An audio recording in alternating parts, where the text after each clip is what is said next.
Om Swastiastu. Selamat pagi dokter dan selamat pagi rekan-rekan dokter muda. Sebelumnya perkenalkan nama saya Kadek Resna Yuwana. Pada kesempatan kali ini saya ingin membahas mengenai ibuprofen pada manajemen nyeri. Nah, sebagai outline pada presentasi kali ini kita akan membahas yang pertama nyeri, yang kedua NSAID, yang ketiga ibuprofen. Nah, sebagai penghantar bahwa menurut International Association for the Study of Pain, nyeri itu merupakan sebuah pengalaman sensori dan emosional yang tidak menyenangkan yang berhubungan dengan adanya kerusakan jaringan atau cenderung akan terjadi kerusakan jaringan atau keadaan yang menunjukkan kerusakan jaringan. Di mana nyeri sendiri diklasifikasikan, yang pertama dari berdasarkan perjalanannya, nyeri itu dibedakan menjadi dua, ada nyeri akut dan juga nyeri kronik. Nah, berdasarkan patofisiologi, nyeri itu ada yang nyeri nosiseptif, ada yang nyeri non-nosiseptif, di mana nyeri yang nosiseptif ini dibedakan menjadi nyeri yang somatik dan juga nyeri yang visceral. Di mana nyeri non-nosiseptif ini bisa juga dikatakan nyeri yang neuropatik. Kemudian berdasarkan intensitas, nyeri ini dibedakan menjadi nyeri yang ringan, sedang, maupun yang berat. Nah, penanganan nyeri ini dibedakan, baik itu pada nyeri yang akut dan juga yang kronis. Nah, menurut WFSA atau World Federation Society of Anesthesiology, ini mengeluarkan guideline pada nyeri yang akut, di mana nyeri yang akut ini selalu diindikasikan dengan nyeri yang berat, di mana nanti akan diberikan opioid yang kuat via injeksi, bisa juga lokal anestesi dan diberikan NSAID. Di mana nanti dalam perjalanannya apabila nyerinya sudah berkurang, nanti akan diganti menjadi opioid yang lemah via oral dan minor analgesi. Dan juga dalam perjalanan nanti bisa juga diberikan aspirin, acetaminophen atau paracetamol, dan NSAID. Nah, penanganan nyeri pada chronic pain ini ya sesuai dengan WHO step ladder, di mana pertamanya bisa diberikan dari non-opioid dengan atau tanpa adjuvan. Kemudian apabila nyerinya menetap atau bertambah, itu dilanjutkan dengan step 2, bisa diberikan opioid baik dan tambahan non-opioid atau tambah atau tidaknya dari adjuvan. Nah, apabila nyerinya juga menetap dan juga masih bertambah, dilanjutkan dengan step 3 yaitu pemberian opioid dan juga bisa juga dengan non-opioid atau tidak dan juga bisa dengan adjuvan atau tidak. Selanjutnya kita akan membahas mengenai NSAID atau NSAID, di mana NSAID ini merupakan singkatan dari non-steroidal anti-inflammatory drugs yang bekerja dengan menghambat enzim dari siklo-oksigenase atau CHOX sehingga dapat menghambat sintesis dari prostaglandin. Di mana NSAID ini memiliki efek yang pertama efek analgesi, yang kedua anti-inflamatori dan juga antipiretik. Nah, ini sebuah ilustrasi di mana pengeluaran dari CHOX1 dan juga CHOX2-nya, di mana pada awalnya ketika kita mengalami sebuah trauma, itu akan mengaktifkan dari enzim dari fosfolipase A2, di mana nanti akan mengubah dari fosfolipid menjadi arachidonic acid atau asam arasidonat, di mana nanti akan dimetabolisme ke dalam jalur yang pertama ada 5-LOX dan yang kedua ada siklo-oksigenase atau CHOX. Di mana CHOX sendiri itu mempunyai 2 isoform. Yang pertama ada enzim dari CHOX1 dan juga yang CHOX2. Di mana yang enzim CHOX1 ini merupakan enzim yang diekspresikan di hampir dari seluruh tubuh, di mana nanti akan bertanggung jawab dalam memproduksi dari tromboksan dan juga prostaglandin yang nantinya akan menstimulasi dari fungsi tubuh yang normal. Nah, misalkan seperti menghasilkan cairan atau lendir dari lambung yang berfungsi sebagai protektif dari lapisan lambung dari asam lambungnya. Yang kedua juga berfungsi sebagai pemeliharaan pada platelet dan juga pemeliharaan pada ginjal. Kemudian pada CHOX2, ini biasanya tidak dikeluarkan terus-menerus, akan tetapi diinduksi apabila terjadi sebuah peradangan ya, seperti pengeluaran dari sitokin, interleukin, kemudian surfator maupun yang TNF, di mana nantinya akan menghasilkan sebuah prostaglandin. Nah, di mana prostaglandin ini akan memediasi terjadinya sebuah nyeri, peradangan, dan juga demam. Nah, di mana NSAID ini nanti akan bekerja untuk menghambat dari enzim dari CHOX ini. Nah, ini merupakan perbedaan dari COX-1 dan juga COX-2 yang sudah Tiang jelaskan tadi, di mana COX-1 ini merupakan enzim yang diekspresikan di hampir dari seluruh jaringan tubuh, di mana nantinya akan mensintesis dari prostaglandin yang akan meregulasi dari proses fisiologi, terutama pada gastrik mukosa, kemudian pada ginjal, platelet, dan juga vaskular dari endotelium. Kemudian siklooksigenase 2 ini merupakan enzim yang indusible, di mana diinduksi apabila terjadinya sebuah inflamasi, kemudian nanti akan mensintesis dari prostaglandin yang nantinya akan memediasi inflamasi, kemudian dari nyeri, kemudian demam, yang paling banyak diekspresikan itu di central nervous system dan juga di ginjal. Nah, untuk klasifikasi NSAID ini dibedakan menjadi dua. Ada yang konvensional non-specific inhibitors of both isoform of CHOX. Ini yang kedua isoform tadi, ya CHOX-1 dan CHOX-2. Ini contohnya yaitu yang pertama ibuprofen yang sebentar akan kita bahas. Ada naproxen, aspirin, acetaminophen maupun yang ketorolac. Di mana yang CHOX-2 selective inhibitor ini contohnya ada celecoxib, rofecoxib, valdecoxib maupun yang parecosib. Nah, untuk farmakokinetik dari NSAID sendiri, yang pertama dimulai dari absorpsi, di mana hampir semua CHOX inhibitor ini, kecuali ketorolac, diabsorpsi dengan baik setelah pemberian oral, dan biasanya akan mencapai peak blood concentration dalam waktu kurang dari 3 jam. Nah, beberapa CHOX inhibitor ini diformulasikan untuk aplikasi topikal, sebagai gel untuk dioleskan pada sendi, atau sebagai tetes cairan pada mata. Nah, untuk distribusinya, CHOX inhibitor ini sangat terikat oleh protein plasma, terutama pada albumin. Kemudian mempunyai sifat yang lipid soluble, yang memungkinkan dengan mudah menembus dari sawar darah otak untuk menghasilkan analgesia sentral dan antipiretik, serta menembus ruang sendi untuk menghasilkan efek antiinflamasi kecuali pada acetaminophen. Kemudian metabolismenya, sebagian besar inhibitor CHOX ini dimetabolisme di hati, dan untuk ekskresinya sebagian besar ini diekspresikan lewat urin. Nah, untuk efek sampingnya ini ya siklooksigenase 1 atau CHOX-1 ini pada gastrik mukosa atau mukosa gastrik, di mana pada normalnya mukosa CHOX-1 ini akan mengeluarkan PGI2 dan juga PGI2 yang nantinya akan menghasilkan dari mukosal proteksi. Di mana apabila kita mengkonsumsi obat yang mengandung inhibitor of CHOX-1, contohnya dari NSAID, itu nantinya akan menghambat dari pengeluaran PGI2 dan PGI2. Dan nantinya tidak akan terjadi dari mukosal proteksi yang nantinya akan meningkatkan dari risiko dari terbentuknya GI ulcer. Kemudian efek sampingnya pada platelet, nah normalnya ini platelet CHOX-1 akan mengeluarkan tromboksan dari A2 dan juga akan terbentuknya dari agregasi platelet, di mana pada konsumsi dari obat NSAID yang mengandung inhibitor dari CHOX-1 ini tidak akan menghambat dari tromboksan A2 dan tidak akan terjadinya platelet agregasi yang dia akan meningkatkan dari risiko dari pendarahan.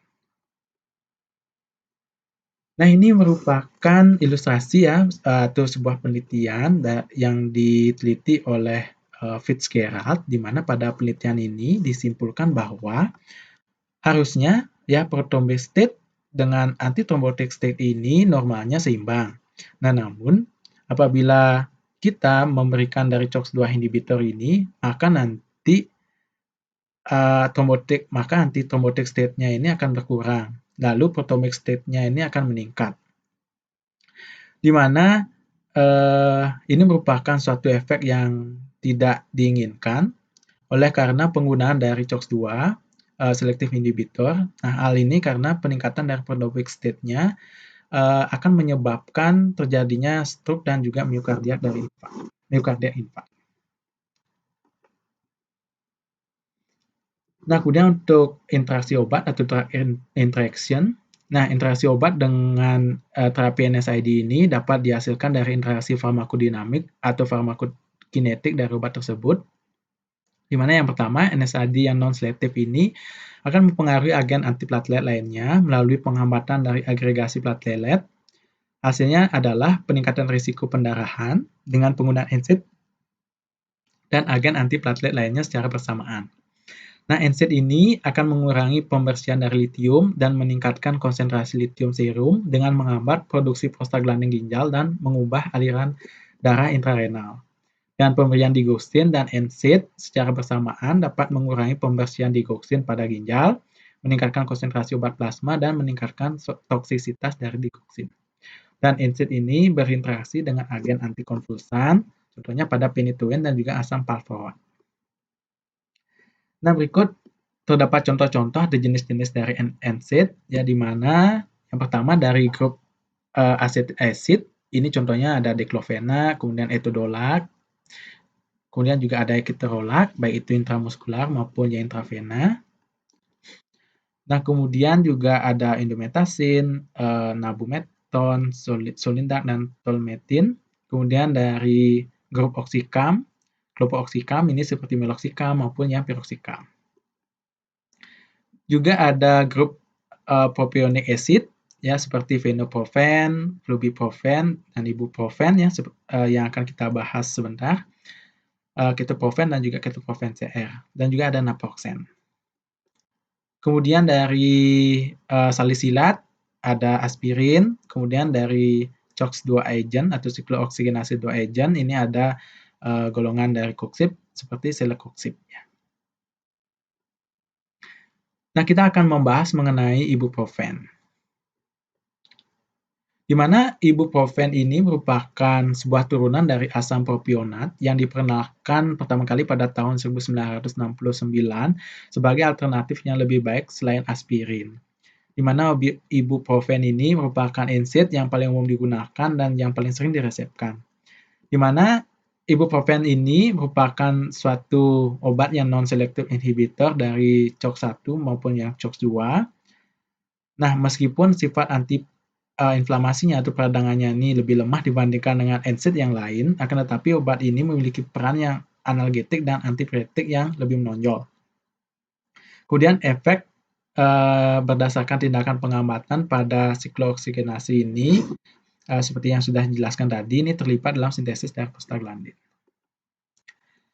Nah, untuk farmakologi klinis dari ibuprofen, di mana ibuprofen ini tersedia dosisnya 200 sampai dengan 800 mg.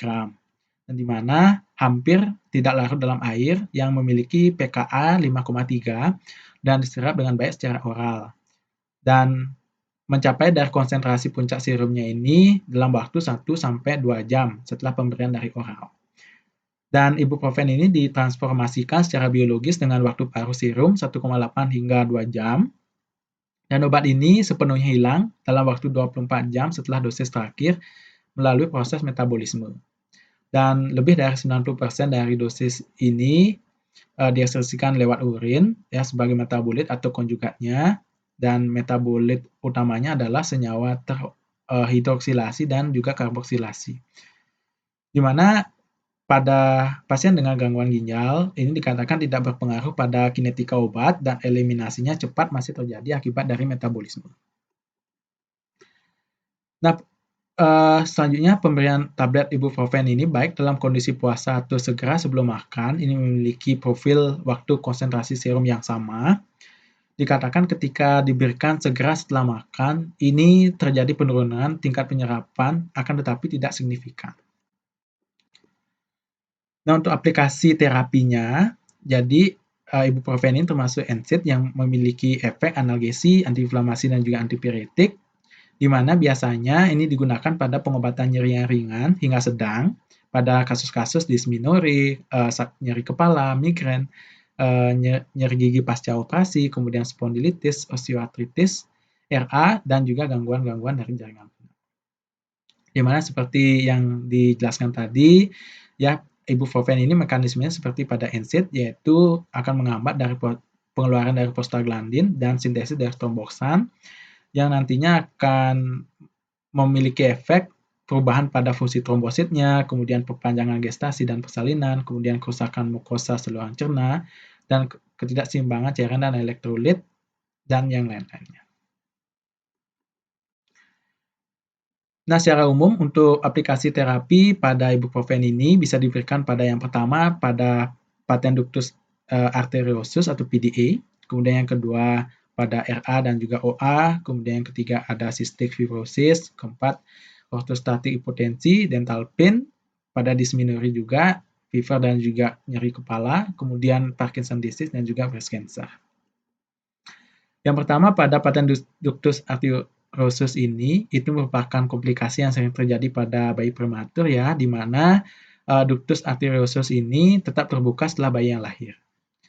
Nah, sejauh ini indomethacin intravena itu merupakan mode yang standar terapi medis, namun karena efek samping dari indomethacin ini, penghambat prostaglandin lain seperti ibuprofen ini sudah diteliti dan hasilnya menunjukkan bahwa ibuprofen sama efektifnya dengan indomethacin.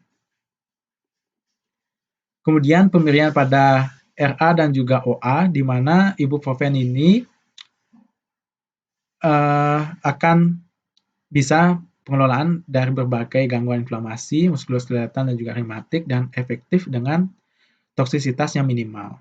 Di mana ibuprofen dengan dosis yang diberikan 2.400 mg per hari, ini memberikan perbaikan yang cepat dan resolusi lengkap dari gout arthritis dalam 72 jam, dan setara dengan 4 gram aspirin dalam hal efek antiinflamasi. Dan dikatakan bahwa osteoartritis ini sangat umum dan pengobatannya melibatkan dari NSAID, terutama dari ibuprofen. Dan pada pemberian dari mengontrol gejala sendi, ini bisa diberikan dari diclofenac, ibuprofen, tolmiten, dan naproxen ini dikatakan sama-sama efektif. Dan sekitar 1% dari pasien RA yang menerima NSAID ini atau ibuprofen ini cenderung mengalami pendarahan GI mayor dan toksisitas lambung. Ini dikatakan terjadi pada 10-32% dari pasien. Ini merupakan dosis ibuprofen, baik itu diberikan pada dewasa maupun pada anak-anak, di mana pada dewasa dalam efek analgesinya bisa diberikan 200-400 mg setiap 4-6 jam. Kemudian antiinflamasinya ini bisa diberikan 300 mg setiap 6-8 jam atau diberikan dosis 400-800 mg 3-4 kali per hari. Nah, pada anak-anak pemberian ibuprofen dalam kasus antipiretiknya itu bisa diberikan dosis 5-10 mg per kilogram diberikan setiap 6 jam maksimal 40 mg per kilogram per hari. Pada efek antiinflamasinya ini bisa diberikan dosis 20-40 mg per kilogram berat badan per hari dengan 3-4 kali dosis terbagi. Kemudian ibuprofen ini dikatakan telah terbukti efektif dalam mengurangi peradangan pada cystic fibrosis, di mana nantinya akan memberikan efek mengurangi masuknya sel polimorfonuklear ke paru-paru, di mana dikatakan risiko efek samping dari GI dari terapi ibuprofen dosis tinggi rendah pada pasien cystic fibrosis. Dan ibuprofen ini juga berguna untuk pengobatan hipotensi ortostatik yang berat, dan juga efek toksik tidak terjadi pada dosis di bawah 100 mg per kilogram berat badan, tetapi dapat mengancam jiwa di atas 100 mg per kilogram. Namun dosis yang besar tidak menunjukkan bahwa perjalanan klinis kemungkinan besar akan mematikan. Kemudian bisa diberikan pada nyeri gigi atau dental pain, di mana ibuprofen ini dikatakan salah satu NSAID yang paling efektif dan banyak digunakan dalam pengobatan nyeri gigi, di mana praktisi gigi ini sering sekali meresepkan ibuprofen dalam menangani nyeri orofasial akut dan juga kronis. Nah, dosis ibuprofen 400 mg ini memberikan analgesik yang efektif untuk mengendalikan nyeri pasca operasi setelah operasi dari molar ketiga, dan sediaan gel cair ibuprofen 400 mg ini memberikan bantuan yang lebih cepat dan juga kemanjuran atau efektivitas dalam nyeri gigi pasca bedah. Nah, ibuprofen ini juga diberikan pada dysmenorrhea, kemudian pada demam dan pada nyeri kepala, di mana ibuprofen yang non-resep atau ibuprofen yang beredar di pasaran ini dikatakan efektif untuk mengatasi sakit yang ringan dan nyeri, dan bisa juga mengurangi demam dan meredakan gejala dysmenorrhea. Nah, dysmenorrhea ini merupakan keluhan menstruasi yang paling umum, di mana ibuprofen ini lebih unggul daripada placebo untuk menghilangkan rasa sakit dan penekanan dari alfa PGF2 cairan menstruasi, di mana siklooksigenase inhibitor ini akan mengurangi jumlah pelepasan prostanoid menstruasi bersama dengan penurunan hiperkontraktilitas dari uterus, dan sediaan ibuprofen yang dijual bebas atau OTC terutama digunakan untuk indikasi-indikasi yang akut seperti demam atau sakit kepala, terutama tension type headache. Nah, ibuprofen ini dikatakan juga diberikan pada Parkinson disease, bahwa peradangan dan stres oksidatif ini terlibat sebagai mekanisme patogenik pada Parkinson disease, di mana bukti epidemiologi menunjukkan bahwa penggunaan NSAID secara teratur, terutama pengamat CHOX non-aspirin ya seperti ibuprofen ini menurunkan dari risiko Parkinson disease, di mana ini akan menginduksi apoptosis secara signifikan pada tahap awal dan akhir dan menunjukkan bahwa agen antiinflamasi ini dapat menghambat proliferasi dari mikroba. Kemudian yang terakhir dikatakan oleh Harris et al. Pada tahun 1999 bahwa pemanfaatan NSAID pada kanker payudara dikatakan tingkat kanker payudara menurun sekitar 50% dengan asupan ibuprofen yang teratur dan 40% dengan asupan aspirin. Nah, hasil ini menunjukkan bahwa NSAID mungkin merupakan agen pencegahan kemo yang efektif melawan dari kanker payudara. Kemudian efek samping atau reaksi yang tidak diinginkan atau reaksi yang merugikan pada ibuprofen ini selalu dihubungkan dengan adanya di saluran pencernaan, ginjal maupun sistem koagulasi. Di mana sesuai dengan patofisiologi yang tadi sudah dijelaskan, di mana ibuprofen ini sangat berpotensi sekali menyebabkan pendarahan dari gastrointestinal, kemudian meningkatkan dari risiko tukak lambung dan juga kerusakannya, kemudian gagal ginjal, epistaxis, apoptosis, gagal jantung, hiperkalemi, dan bronkospasme. Di mana dikatakan 1 dari 5 pengguna kronis yang berlangsung dalam jangka waktu yang lama, pengguna dari NSAID ini akan mengalami kerusakan lambung yang tidak terdeteksi. Akan tetapi, kasus-kasus yang jarang dilaporkan bahwa NSAID ini bisa juga menyebabkan dari trombositopeni, ruam, nyeri kepala, pusing, penglihatan kabur, dan dalam beberapa kasus ambliopioid toksik, retensi cairan, dan edem. Dan efek pada ginjal, termasuk juga gagal ginjal akut, nefritis interstisial, dan juga sindrom nefritik, akan tetapi ini sangat jarang terjadi. Kemudian interaksi obat atau drug interaction. Nah, ibuprofen ini dikatakan memiliki interaksi obat dengan NSAID, baik itu secara farmakokinetik maupun farmakodinamik. Ya, contohnya memiliki interaksi yang agak buruk dengan litium, warfarin, hipoglikemi oral, methotrexate dosis tinggi, antihipertensi, penghambat enzim pengubah angiotensin, beta blocker, dan diuretik. Di mana salah satu contoh pada studi eksperimen in vivo dikatakan efek dari proteksi dari kardio atau protektif kardio ini dari aspirin dikatakan bisa diblokir oleh ibuprofen, dan nantinya ibuprofen secara kompetitif akan menghambat dari situs pengikatan aspirin pada trombosit. Di mana ibuprofen ini bisa juga mengganggu dari terapi antihipertensi tertentu, di mana akan meningkatkan dari tekanan darah sistolik dan diastolik yang signifikan dibandingkan dengan menggunakan placebo. Nah, mirip dengan NSAID yang lain, di mana ibuprofen ini cenderung menurunkan tindakan diuretik dan antihipertensi dari thiazid, furosemid, dan beta blocker. Nah, dosis harian maksimum dari ibuprofen ini sebesar 3.200 mg, akan tetapi bisa terjadi keracunan yang serius bila overdosis, terutama pada anak-anak dengan konsumsi per 100 mg per kilogram berat badan atau lebih. Dan gejala dari overdosis ini bisa berupa kejang, apnu, hipertensi, serta disfungsi ginjal dan hati. Di mana ibuprofen ini telah terlibat dalam meningkatkan risiko dari infark miokard, terutama penderita yang secara kronis menggunakan dosis yang tinggi. Dan menurut penelitian dari Kominsky pada tahun 1998, di mana semua NSAID ini meningkatkan aktivitas perlindungan magnesium valproat terhadap kejang maksimal yang disebabkan kejut listrik.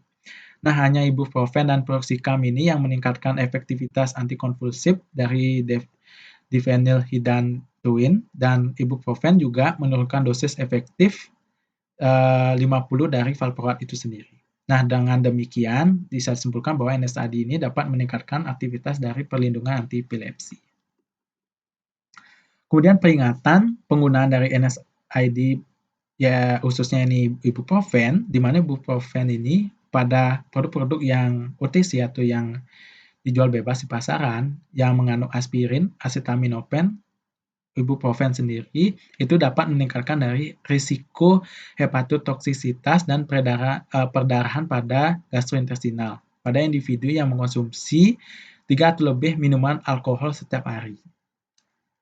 Dan yang kedua, penelitian oleh Tamburi dan kawan-kawan di mana presentasi meningitis atipikal akibat dari Neisseria meningitidis ini pada pasien yang menerima ibuprofen dosis besar, di mana terapi antiinflamasi seperti NSAID ini dapat mengurangi inflamasi dari cerebrospinal fluid dan mengubah hasil klinis pada pasien dengan meningitis bakterial. Namun penggunaan NSAID ini tidak dianjurkan pada meningitis bakterial karena kurangnya dari penelitian. Dan ibuprofen ini dikatakan dapat memperburuk dari asma, ya sebagai contoh pada pemberian pada anak laki-laki usia 17 tahun dengan rinitis alergi dan asma berat. Ini sebelumnya pada saat terkontrol dengan baik, kemudian mengalami exacerbasi asma yang parah. Kemudian yang keempat, ini kelainan anatomi saluran cerna atau dysmotilitas mungkin merupakan kontraindikasi untuk terapi dengan ibuprofen dosis tinggi pada pasien dengan fibrosis kistik. Dan yang kelima, ibuprofen ini pada ekskresi ke dalam ASI yang minimal, namun harus digunakan dengan hati-hati oleh wanita yang sedang menyusui. Nah, sebagai kesimpulan bahwa ibuprofen ini cocok untuk pengobatan sendiri sehubungan dengan spektrum indikasinya yang relatif luas, toleransi dan keamanannya yang cukup baik. Dan secara keseluruhan telah dinilai bahwa NSAID konvensional, khususnya ibuprofen ini aman, ya, yang dikeluarkan oleh sistem pelaporan dari Edwards di negara Inggris. Mungkin sekian yang bisa saya sampaikan pada presentasi kali ini. Mohon maaf apabila banyak terdapat kekurangan dan kritik dan saran. Ini sangat saya harapkan untuk perkembangan saya ke depan. Sekali lagi terima kasih atas perhatiannya.